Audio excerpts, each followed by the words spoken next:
en lisant, en écrivant. Le podcast de lecture versatile de Pierre Ménard.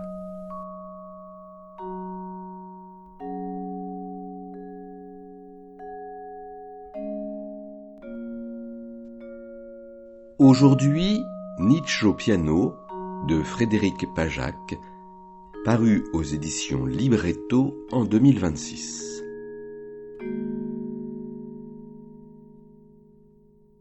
Frédéric Pajac explore la relation fusionnelle et tourmentée de Friedrich Nietzsche avec la musique. Le philosophe la considérait comme l'essence même de sa pensée. Nietzsche s'est perçu toute sa vie comme un compositeur s'adonnant au piano et à la création d'œuvres souvent jugées maladroites par ses pairs. Le texte retrace son amitié passionnée, puis sa rupture fracassante avec Richard Wagner, un déchirement né de divergences esthétiques et idéologiques profondes.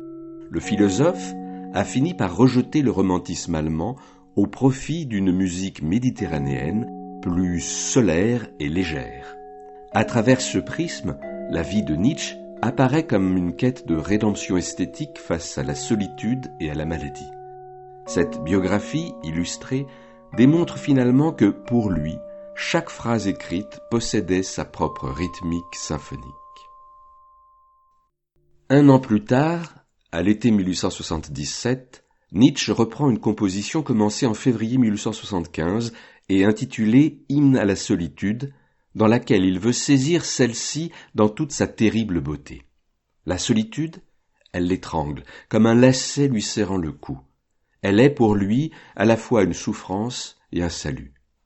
Sa solitude est la condition même de son métier de philosophe. Il se tient seul, debout à la proue d'un vaisseau imaginaire. Le voilà filant vers l'avenir, sur des flots froissés par la tempête qui s'annonce, tandis que la côte disparaît, laissant derrière lui un passé toujours plus lointain. Mais avenir et passé ne font qu'un, vus depuis le milieu de la mer. Ils forment une même cicatrice sur le ventre et le dos de l'horizon. Nietzsche répète maintes fois cette musique, la chante de préférence à tue-tête, sinon au fond de lui-même, mais il n'en établit pas la partition, comme de nombreux morceaux qu'il ébauche avec passion, sans les retranscrire. Ainsi, son rêve d'une musique dionysiaque reste pour nous un mystère. À quoi devait-elle ressembler ? Nul ne le sait. Peut-être à du free jazz. Il renonce définitivement à l'enseignement scolaire. Il donnera encore des cours à l'université jusqu'à sa démission le 14 juin 1879. Professeur de langue et de civilisation grecque depuis l'âge de 25 ans, il aura enseigné 10 ans. Désormais, il ne supporte plus physiquement la musique de Wagner. Elle lui détruit les nerfs. Il rejette également la musique romantique allemande, Brahms en tête. En vérité, toute bonne musique doit pouvoir se siffler, mais les Allemands n'ont jamais su chanter et traînent toujours leur piano derrière eux, d'où leur passion pour l'harmonie. La rupture avec Wagner est pour lui, sans conteste, l'événement le plus douloureux de sa vie d'adulte. Dans une lettre à Köselitz, il confesse « Que de fois je rêve encore de lui » et toujours dans le style de notre confiante intimité d'autrefois. Jamais une parole méchante n'a été échangée entre nous, pas même dans mes rêves. Pour combien de paroles réjouissantes et encourageantes. Jamais peut-être n'ai-je autant ri qu'en compagnie de Wagner. À sa sœur, il écrit « J'ai été indescriptiblement heureux le jour où j'ai rencontré Wagner. J'avais si longtemps cherché l'homme qui fût plus haut que moi et me domina vraiment. Je croyais l'avoir trouvé en lui. C'était une erreur, maintenant je ne peux même plus me comparer à lui, je suis d'un autre rang. » Bien plus tard, il ajoutera « Je l'ai aimé et n'ai aimé que lui. C'était un homme selon mon cœur, si immoral, si athée, si antinomique. » Le vieux sorcier, tel qu'il le surnommait, l'a séduit plus que quiconque. Il l'a ensorcelé, et il l'admirait, il le vénérait, ne sachant comment le qualifier. Poète, artiste plastique ou musicien. Que d'éloges dans ces mots. Faire de son œuvre un dépôt sacré, faire du véritable fruit de son existence la propriété de l'humanité, déposer pour une postérité au jugement meilleur. Tel fut le but qu'il poursuivit, celui qui passe avant tous les autres, et pour lequel il porte la couronne d'épines qui se changera un jour en couronne de laurier.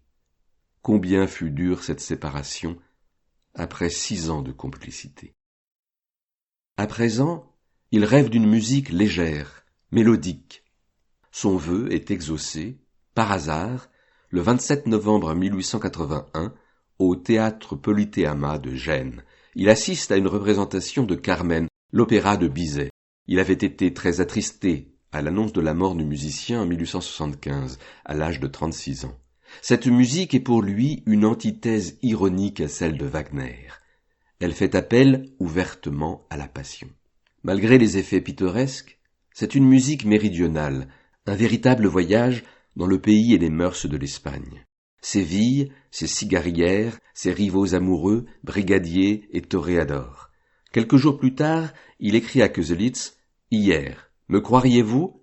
J'ai entendu pour la 20e fois le chef-d'œuvre de Bizet. » Il y discerne nettement la coloration de chaque instrument, délicatement orchestré, à l'inverse de cette stimulation obscure et souterraine des instincts propres à Wagner. Un an plus tard, il écrira à sa mère « Puis la musique de Carmen a commencé et j'ai succombé pendant une demi-heure aux larmes et aux battements de mon cœur. » À Köselitz, il confie redouter de perdre la raison. Il a connu récemment une très longue fièvre nerveuse, préfigurant de façon alarmante une crise de folie. Cette même folie, il l'éprouve parfois en improvisant ses chants dionysiaques, dans lesquels il prend la liberté d'exprimer quelque chose d'effroyable et risible. Fin 1882, Nietzsche est en proie à de terribles insomnies. Son humeur est à la dépression. Il consomme de fortes doses de chloral et d'opium, se confie à Lou Salomé et Paul Rée. Même si quelque état d'âme devait à l'occasion me pousser à m'ôter la vie, il n'y aurait pas grand-chose à regretter. Que vous importent mes chimères? Même mes vérités ne vous ont pas importé jusqu'à présent. Surtout, dites-vous bien tous les deux, que je suis finalement un homme à moitié fou, qui souffre de la tête et que la solitude a définitivement égaré. Le 14 février 1883, il est à Gênes. Il apprend par le journal la mort de Richard Wagner. Il est en larmes, à tel point choqué qu'il tombe gravement malade et reste alité plusieurs jours. Avant d'assister à chacun des opéras du vieux sorcier, Nietzsche s'était procuré la partition de sa Réduction pour piano et l'avait jouée scrupuleusement. Il connaissait cette musique par cœur et, avec sa politesse excessive, ne manquait pas de faire part de son admiration au maestro qui ne put qu'en être flatté. De son propre aveu, il avait glorifié Parsifal, notamment son prélude. Il y avait trouvé l'expression la plus vive d'un christianisme qu'il aurait rêvé de mettre lui-même en scène lorsqu'il était enfant. « J'admire cette œuvre », écrira-t-il dans le cas Wagner. « Je voulais l'avoir faite. À défaut, je la comprends. » Quant à Tristan, il n'en voit pas d'équivalent. Aucune œuvre n'a exercé sur lui pareille fascination, qu'il qualifie d'effrayante et suave infinitude. Il avoue, tout bien considéré, ma jeunesse n'aurait pas été supportable sans la musique de Wagner. Mais il se reprendra bientôt. Après le crime de Parsifal, Wagner n'aurait pas dû mourir à Venise, mais au bagne. Ou Wagner était-il un être humain? N'est-il pas plutôt une maladie? Il rend malade tout ce qu'il touche. Il a rendu la musique malade. Ou encore, Wagner est une névrose.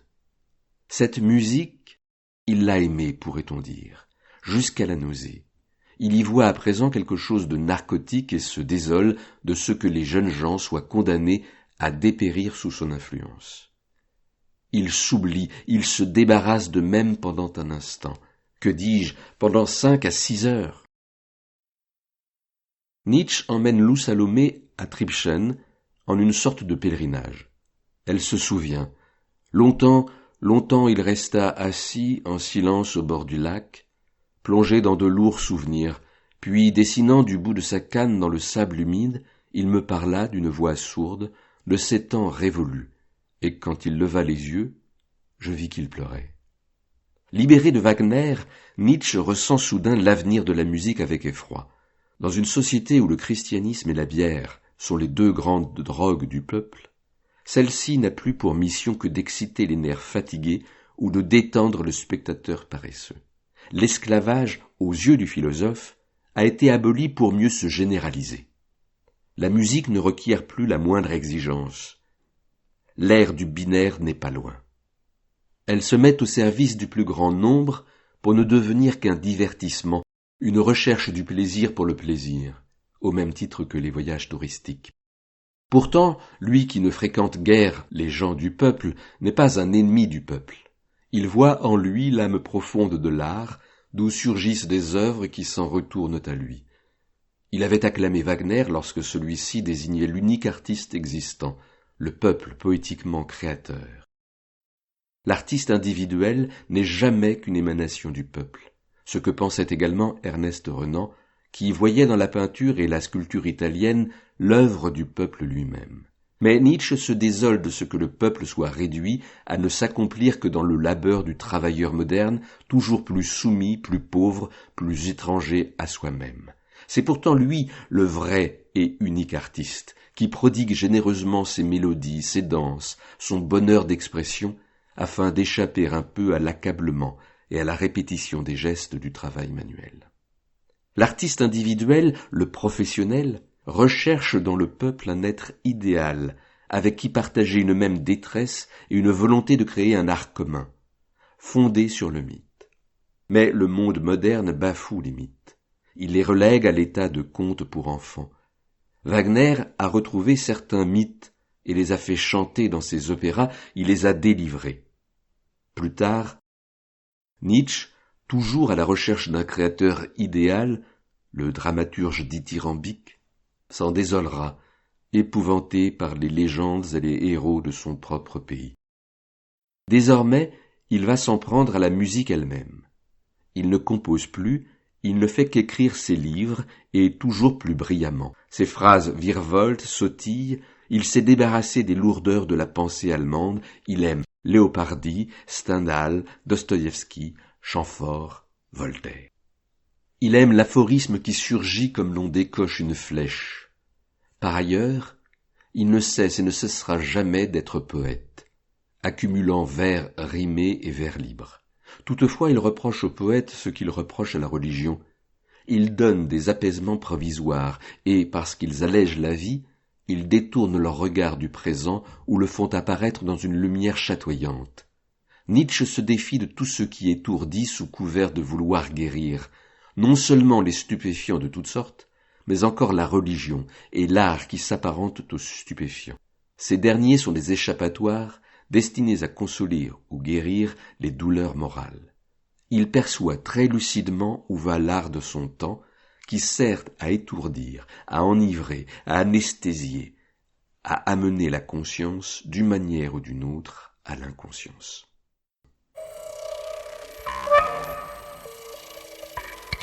En lisant, en écrivant. Le podcast de lecture versatile de Pierre Ménard.